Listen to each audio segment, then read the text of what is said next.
Sa iba pang balita, sa pagpapatuloy ng tensyon sa pagitan ng Russia at Ukraine, pinaka-naiipit sa kaguluhan ang mga mamamayan nito.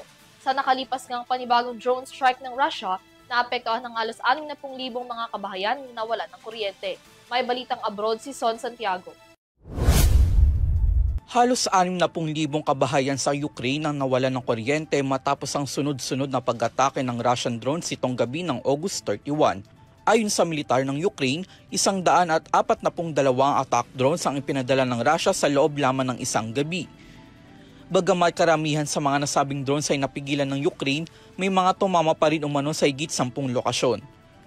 Isa na nga rito ang sa rehiyon ng Odessa kung saan kinumpirma ng DTEC, ang largest private energy company na bansa, na 4 na power facility sa rehiyon ang napinsala. Dito, tinatayang 29,000 residente ang nawala ng kuryente. Sa bilang rin na ito, kasama rin ang lungsod ng Chornomorsk na pinakamalubha naman ang tama, kung saan nadamay hindi lamang ang mga kabahayan, kundi pati na rin ang mga administrative buildings at mga kritikal na infrastruktura doon. Isang individual naman ang naiulat na nasugatan.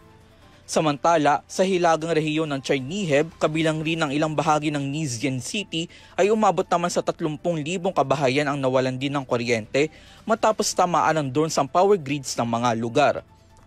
Nakahanda naman umano sa retaliation ng Ukraine matapos ang naging hakbang ng Russia ayon kay Ukrainian President Volodymyr Zelensky.